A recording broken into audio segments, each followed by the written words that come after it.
구약성경 1273면입니다. 함께 하나님의 말씀을 고백드리겠습니다. 함께요.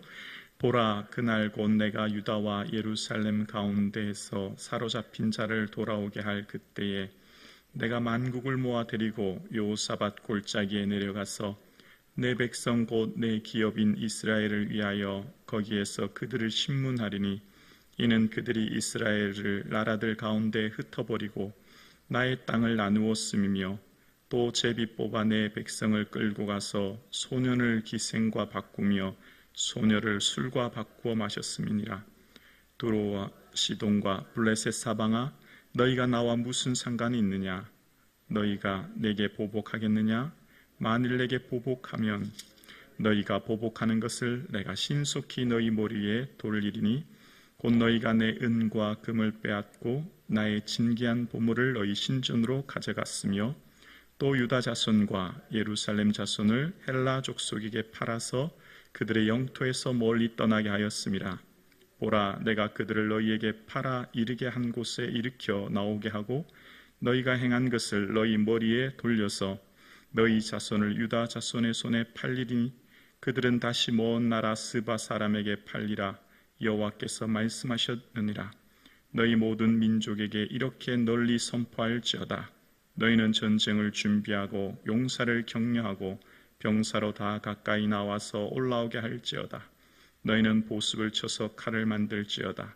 낫을 쳐서 창을 만들지어다. 약한 자도 이르기를 나는 강하다 할지어다. 사면의 민족들아, 너희 속히 와서 모일지어다. 여호와여, 주의 용사들로 그리로 내려오게 하옵소서. 민족들은 일어나서 여호사밧 골짜기로 올라올지어다. 내가 거기에 앉아서 사면의 민족들을 다 심판하리로다. 너희는 낫을 쓰라. 곡식이 익었도다. 와서 밟을지어다. 포도주 틀이 가득히 차고 포도주의 독이 넘치니 그들의 악이 큼이로다. 아멘. 하나님 말씀을 통하여서 주님의 마음을 헤아리는 오늘 이 아침 되기를 주님의 이름으로 축복합니다. 아멘. 하나님께서는 이 세상을 지금도 친히 통치하고 다스리십니다. 하나님은 이 세상을 주관하고 계시죠.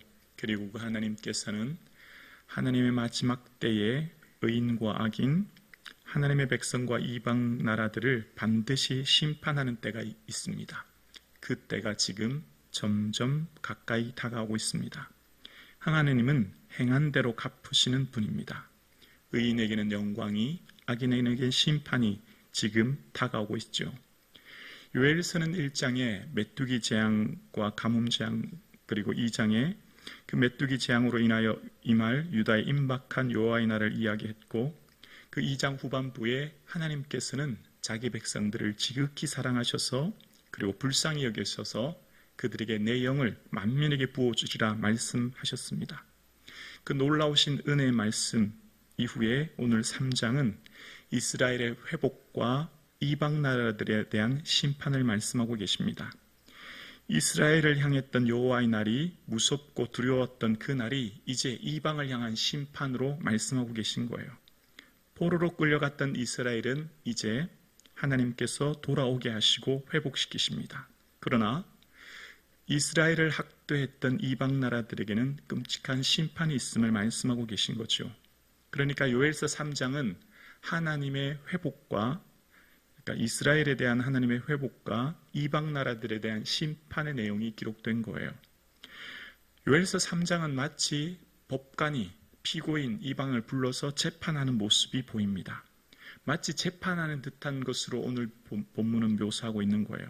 법정 재판에서 피고인 이방 나라들에 대해서 그 소송하고 있는 그 이방 나라들의 죄를 일일이 열거하며 그들에 대한 심판이 있을 것이라고 하는 것을 말씀하시고 있는 모습이 오늘 본문입니다. 오늘 본문의 1절에 보면 보라, 그날 곧 내가 유다와 예루살렘 가운데에서 사로잡힌 자를 돌아오게 할 그때에 하나님의 회복을 말씀하시죠. 포로로 갔던 자들의 돌아오게 할 그때입니다. 2절입니다. 내가 만국을 모아 데리고 여호사밧 골짜기에 내려가서 내 백성 곧 내 기업인 이스라엘을 위하여 거기에서 그들을 심문하리니 이는 그들이 이스라엘을 나라들 가운데 흩어버리고 나의 땅을 나누었으며 라고 이야기합니다.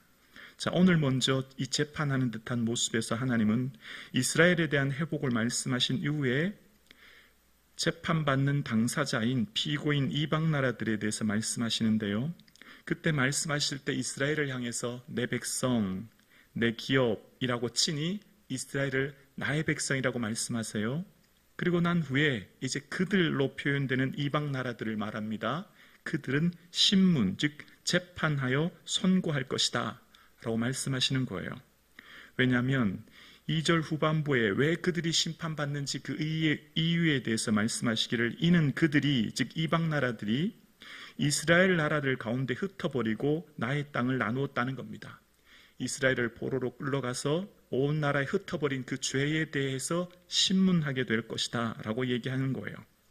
그 심판하시는 곳이 여호사밧 골짜기라고 말씀하시거든요.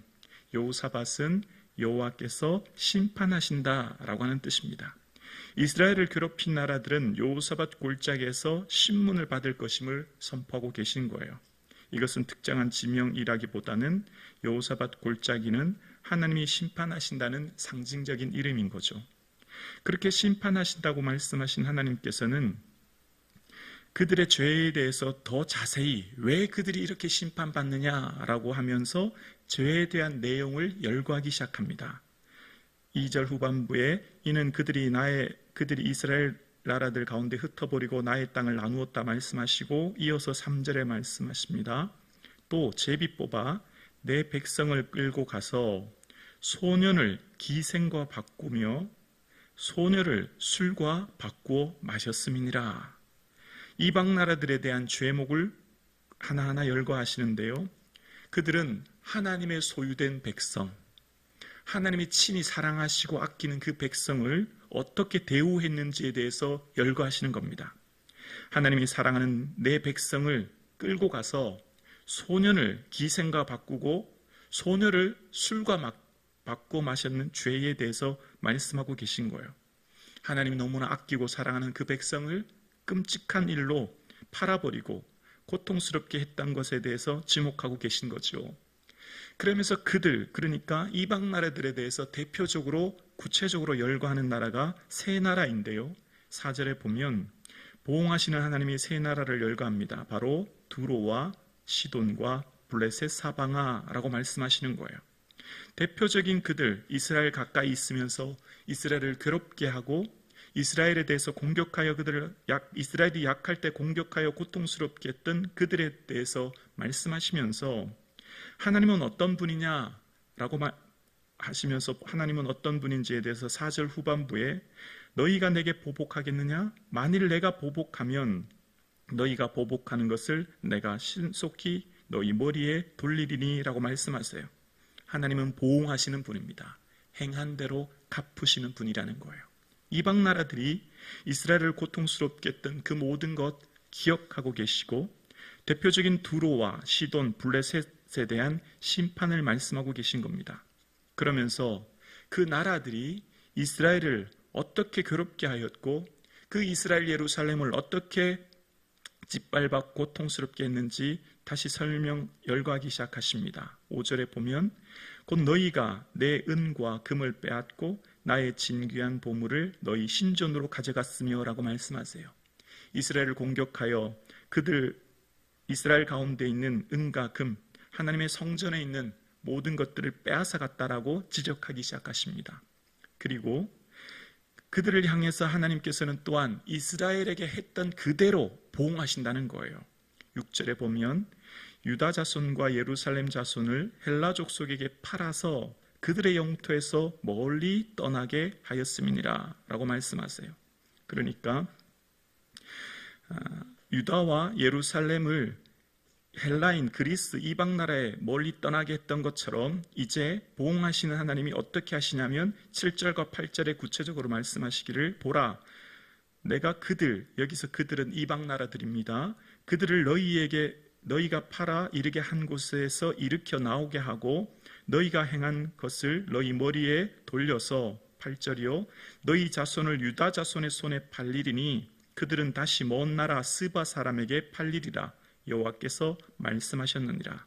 그러니까 너희들이 팔았던 이스라엘 백성들은 그곳에서 다시 돌아와 회복하게 될 거다. 그런데 너희 이방 나라들아, 너희들이 이스라엘 유다 자손을 팔았던 것처럼 너희 또 똑같이 팔려서 먼 나라 스바 사람들에게 팔리게 될 거야 라고 말씀하는 겁니다.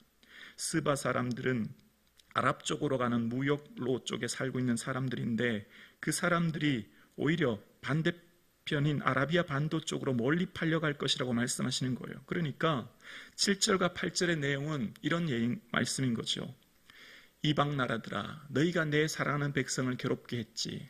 내 사랑하는 나라를 이방 나라에 팔아서 고통스럽게 했지. 너희도 똑같이 그런 고통을 당하게 될 거다. 너희도 유다 자손의 손에 똑같이 팔려서 먼 나라에 팔려가게 될 거야 라고 말씀하시는 징계의 말씀을 하고 계신 거예요. 보응하시는 하나님께서 대적자인 이방 나라들의 죄를 일일이 열거하시고, 그러니까 기억하시고 그 대가를 반드시 치르게 할 거야 라고 하시는 말씀인 거예요. 그러면서 그 이방 나라들에 대해서 전쟁을 준비하더라고 말씀하시는 겁니다. 칼로 흥한 자들의 심판이 어떻게 될 것임을 말씀하시면서 종말론적 심판에 대해서 9절 이하에 말씀하십니다. 너희 모든 민족에게 이렇게 널리 선포할지어다. 너희는 전쟁을 준비하고 용사를 격려하고 병사로 다 가까이 나와 올라오게 할지어다. 10절이요. 너희는 보습을 쳐서 칼을 만들지어다. 낫을 쳐서 창을 만들지어다. 약한 자도 이르기를 나는 강하다 할지어다. 자, 그러니까 지금 9절과 10절에 나오는 내용을 보면 보습, 낫 이런 것은 농기구이죠. 보습은 쟁기 바닥에 끼우는 산 모양의 쇠조각 아닙니까? 낫은 일반적으로 곡식을 벨 때 쓰는 농기구이죠. 그러니까 지금 농기구를 쳐서 무기를 제작하라는 겁니다. 그리고 약한 사람들은 더 이상 약하다고 하지 말고 강하다고 하라는 거예요. 왜냐하면 이제 하나님께서 이방 나라들에 대해서 전쟁을 선포하시기 때문에 너희들도 그 전쟁을 대비하라고 말씀하시는 내용이 나오는 겁니다. 그러니까 칼을 쳐서 보습을, 창을 쳐서 낫을 만든다는 말은 이사야서 2장에 나왔던 말씀을 반대로 말씀하시는 거지요. 이사야서 2장은 평화를 선포하시면서 보습을 쳐서 칼을, 낫을 쳐서 창을, 이 표현의 반대 표현인 이사야서 2장 4절에 보면 그들의 칼을 쳐서 보습을 만들고 그들의 창을 쳐서 낫을 만들 것이며 라고 말씀하셨던 이사야 선자의 평화의 선포의 반대의 말씀인 거예요. 그러니까 이제 곧 일어날 전쟁을 대비할 것을, 그리고 그 전쟁이 얼마나 무섭다고 하는 것을 말씀하고 계신 거예요. 그러면서 하나님께서는 모든 민족들을 불러 모으십니다. 11절입니다. 사면의 민족들아, 너희는 속히 와서 모일지어다. 여호와여, 주의 용사들로 그리로 내려오게 하옵소서. 사면의 모든 용사들이 모이는 것을 지켜보시고 모이게 하시고, 그리고 그 주님께서는 주의 용사를 보내셔서 그들을 멸하실 것을 말씀하시는 겁니다. 그리고 하나님께서는 12절에 심판을 선포하십니다. 민족들은 일어나서 여호사밧 골짜기로 올라올지어다. 내가 거기에 앉아서 사면의 민족들을 다 심판하리로다. 하나님은 대적하는 이방 민족들을 여호사밧 골짜기로 모으시고 거기 앉으셔서 모든 민족들을 다 일일이 심판하신다 말씀하시는 거예요. 그 심판의 원인은 13절입니다. 너희는 낫을 쓰라. 곡식이 익었도다. 와서 밟을지어다. 포도주 틀이 가득 차고 포도주 독이 넘치니 그들의 악이 크미니라. 심판의 원인은 그들의 악이 커서 넘쳐 흐르게 되었다는 것을 말씀하고 계신 거예요. 하나님은 보응하시는 분입니다. 각 사람의 행한 대로 갚으시는 분이에요. 예수님께서는 마태복음 16장 27절에 이렇게 말씀하셨어요. 마태복음 16장 27절이요.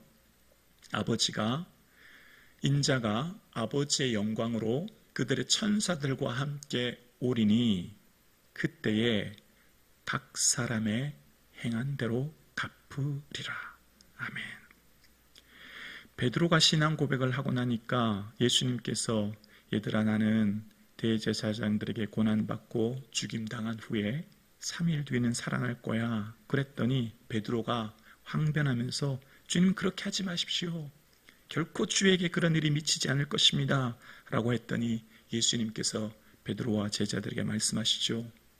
누구든지 나를 따라 오려거든 자기를 부인하고 자기 십자가를 지고 나를 따라야 할 것이다. 라고 말씀하신 후에 사람이 온 천하를 얻고도 제 목숨을 잃으면 무엇이 유익하리요? 사람이 무엇을 주고 제 목숨과 바꾸겠느냐 말씀하신 후에 인자가 아버지의 영광으로 천사들과 함께 오리니 그때에 각 사람의 행한 대로 갚으리라 말씀하셨어요.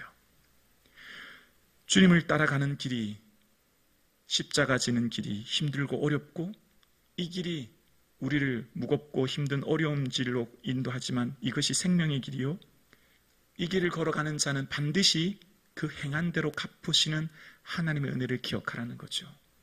인생에는 연습이 없습니다. 인생에는 녹화방송이 아니에요. 매 시간 실시간 생방송입니다. 하나님이 다 녹화하고 기억하고 바라보고 계신 거예요. 우리 인생은 쉬 사라지는 인생이 아니라 하나님의 영원한 기억 속에 오늘도 우리의 모든 것이 기록되고 있어요. 하나님은 말한 대로 생각한 대로가 아니라 행한 대로 갚으시는 분이에요.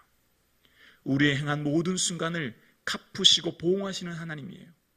요엘서를 통해서 오늘 2024년 사순절을 보내는 우리에게 뭘 말씀하실까요?